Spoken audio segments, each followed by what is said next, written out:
What's going on, guys? Shane here with Vince the Anomaly. What's up, guys? Today we're going to be talking about finishing a fight. Oftentimes we see after a fighter gets rocked, the opponent runs in with their hands down and they get caught. Scott Smith against Pete Sell, right? Or they go to grappling mode and they give their opponent a time to rest and recover. So we're going to teach you that once you smell the blood, how to finish the fight. Let's take a look.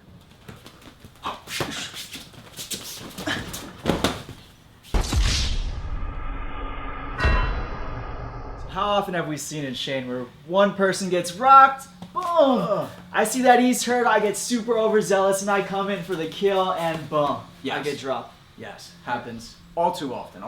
All the time. And as a fighter, I can speak from experience. You know, when you see your opponent wobble, when you rock your opponent, you're like, oh, this is it.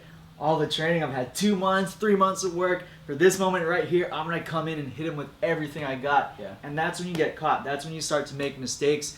When it really is as simple as just being patient, sticking to whatever just worked, and just overwhelming their defense, keeping the pressure on them, finding the right shots, and hitting our opponent. You know, you see it happen all the time in this crazy Dustin Poirier, Justin Gaethje fight that just happened.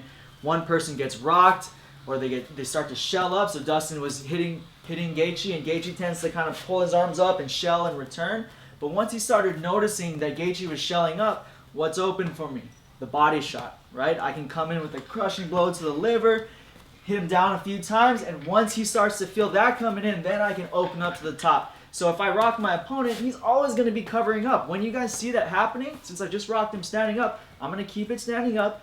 I'm going to hit him with the body shot. If he's still wobbly, body shot again. Now he's opening up, and I can come over the top, hit him with some harder shots. But the main thing is we're keeping that pressure.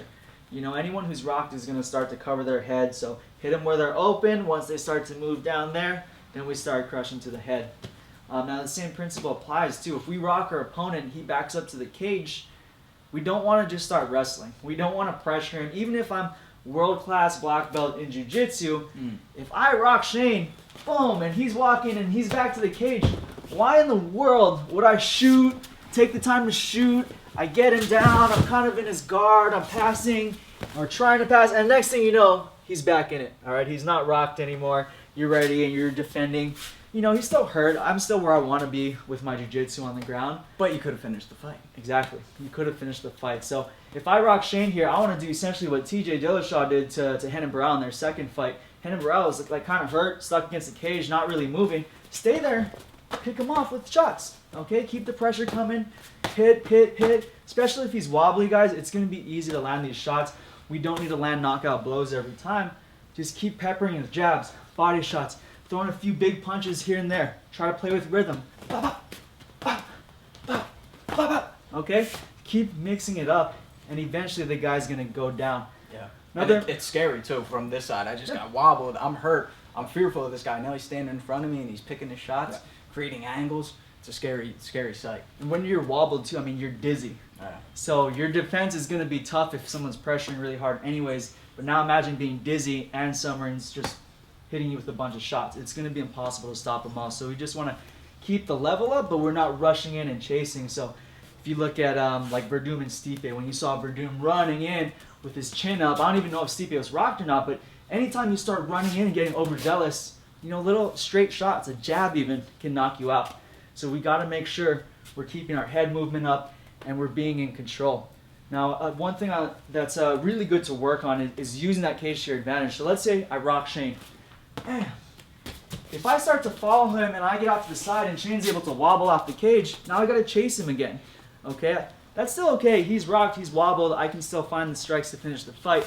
But if he's wobbled, again, I want to keep him up against the cage without shooting. So I hit him. And now I'm going to look at these angles here, so 45-degree angles. If Shane starts moving this way, all wobbles, I'm going to cut him off. He starts moving around, I open up, and come back on the opposite side. You can switch stance if you want, or you can come in on your regular stance, but make sure we keep him posted right there. I can also post in the head and find my strikes, but I'm keeping him up against the cage to make sure I'm cutting off what he can do defensively, and I keep, again, just pressure and a lot of punches, kicks, keep them all high, and keep working at it. I got a challenge you, a question for you. A lot of the times I've noticed when people are rocked, Conor McGregor against Nate Diaz in the first fight, he shoots in for the takedown. What would you recommend that in situations? Just kind of stuff it and keep it to the striking? Absolutely. Yeah. That's a really good point. So what happened? Connor shot in. Nate wrapped up that guillotine. Really good black belt, and he's going to hit that all the time, especially if you're rocked. Your technique's not that great. Now, Nate's natural, right? Connor got in deep. Nate was able to swing it up. I would actually recommend trying to sprawl if you can. Okay. And then keeping the person on the defensive. So if you're rocked, I hit you. Even if you shoot in with a nice shot, and I start sprawling and I get you down, I'm not going to go into jiu-jitsu mode. Again, even if I'm really good at jiu-jitsu here, I'm going to stay posted on your neck and head, and I'm just going to keep punching. I'm going to work around the legs, get a nice knee on belly, drop elbows, and notice with this knee on belly too, guys, keep this knee right in the sternum, putting all of my weight on Shane, or most of my weight on Shane, so it doesn't feel good. And also with this foot, I'm keeping it attached to his hip and driving in. My other leg is nice and out wide, so he can't grab it. But now I have control. If Shane tries to turn into me, he can't. If he tries to go out, I'm just going to keep following with my leg. Even if he shrimps around in a circle here, I'm just going to stay nice and tight and finish the fight with strikes. So let's do that one more time, Shane. Let's say I rock you, and you shoot in.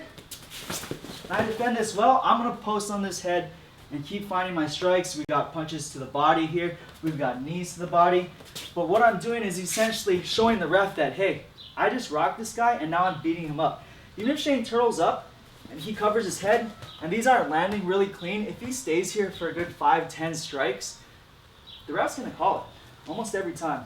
Yeah. Whereas if you were to grapple and go for a submission, that's time for me to recover, and the ref's not going to break that up for any reason. Exactly. So if you fall down and I start to try to take your back, I get you down here, I'm punching, I'm like, oh man, I'm good at jiu-jitsu, I'm going to start to work on the back here. I'm going to get my hook in and start to work. And now by the time I've got to this really dominant position, Shane's back in it. He's not rocked anymore, so he starts defending, and now we're stuck. Again, this is a good position for me, but I'd rather finish the fight. Plus, you got to worry about the clock, too. How much time is left in the fight. Yep, Another exactly. concern. Yeah, you got to be concerned about time and everything. So keep the pressure up. One thing I see happen all the time, too. Actually happened in one of my amateur fights. The last time I was defending my belt, I rocked my opponent, hit him with a big overhand right. Boom! He drops to the ground. And I walked up here, and you're going to see this all the time. People will stay in the guard and start trying to punch. Again, don't get overzealous. I started punching here, and eventually I just got stuck in his guard and he recovered. Okay? It's a really good technique. So once you rock Shane, he starts to drop down. Those legs will always come up. Just a natural reaction there from the guy on the bottom. Instead of trying to punch and land some bombs over here, what I'm going to do is a Tornado pass. So I'm going to control his legs, control these ankles, control the bottom of his feet. And what I'm going to do is take him one side and whip around and step to my knee on belly position here. Okay, so I rock Shane, I come up,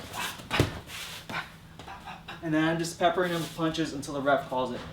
So it's a really good tactic, again, to not get stuck in grappling mode when I've already rocked my opponent.